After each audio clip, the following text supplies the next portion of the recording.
Now we are at Manifestors. Oh, I love Manifestors. I mean, I love them all, but I was just talking to my friend who's a projector about our other friend who's a manifester, and I just love them so much.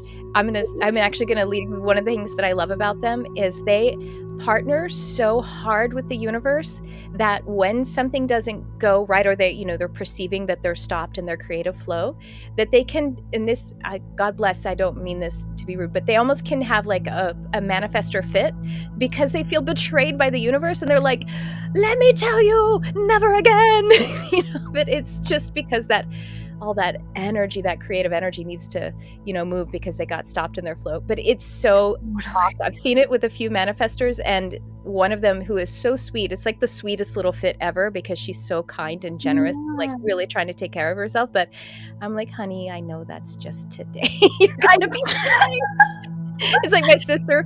It reminds me of my sister was really mad at she got mad because she couldn't get something, and she was 12, and she proclaimed, well, fine, we'll just skip my birthday, and slammed the door. And so for years, everyone was teasing her that she never turned 13. It was kind of like, a manifestor fit.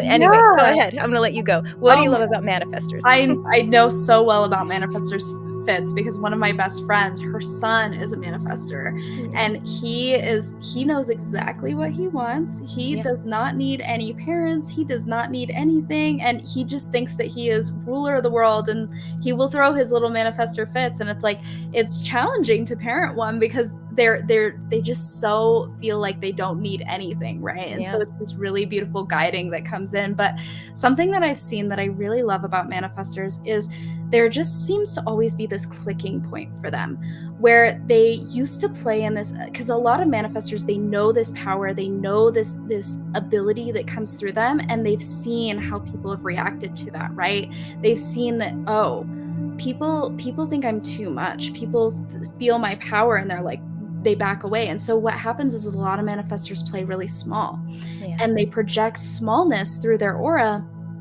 And the thing I love the most about manifestors is they always come to this clicking point where they understand that they cannot be too big, and that the right people will always stick by their sides. And this energy of playing small was playing small for the wrong people, and that the right people are on the train with them. And so when a manifestor steps into that power, they hop into the driver's seat of their train, and they're like, let's go, I'm going. And they trust that the right people are on that train with them, and they stop paying attention to all the people who could not be on that train. And that moment of power for them, in terms of their manifestational power, in terms of what they can create once they've clicked into that, it blows my mind every single time.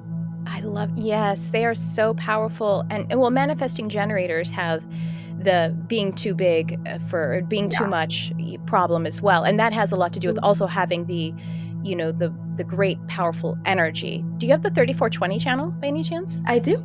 I could tell. I could feel that. Absolutely. I love it.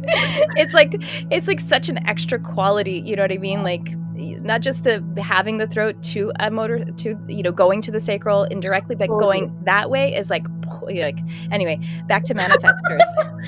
I love that. That's so beautiful there, because they have, as I said, to clarify, when I'm saying a manifestor fit, I find it so beautiful because they have a divine entitlement, and I think that's amazing. And it's appropriate to be entitled that way. And it's so cool because I'm over here like a reflector being tossed around in the wind, and I'm like, how do you just get, you know what I mean? Like, it's so opposite, but it's so beautiful. And I love when my manifestors initiate me, come to me with something, and they come to it from themselves. And they know that the thing that they want, like you're saying, the desire has chosen them. And so they are initiating it in another. And it's beautiful. It's like God touching a flower and asking it to open. That's what their energy feels like. I love that so much, the way you worded that. So what is intuition? Do you think intuition is something that a select few people have? Or do you think intuition is something that is just airy-fairy and not really attainable, not really useful? Well, neither of those are true. The fact is, everyone has intuition. Everyone fundamentally has this drive of intuition. The question is whether it is aligned with the true soul urges and your authenticity, or if it is clouded by either being conditioned to live a different way by some outside authority, some construct that doesn't really align with who you really are, your talents, your dreams, and who you are here to be a blessing. And also, it is not something that is airy-fairy and elusive. It's something that we all just are. The question is, how unblocked is your intuition? Well, there are tried and true tools to help us to live in that intuition frequency, to live a life of ease, joy, and freedom. Yes, intuition is real, and it is possible to fall in love with the process of uncovering your intuition every single day. Easy Intuition and Meditation Coaching is my program to help you to do this, and a way to find your authentic voice from your soul urges. So check out the link in my profile, and I hope to see you there.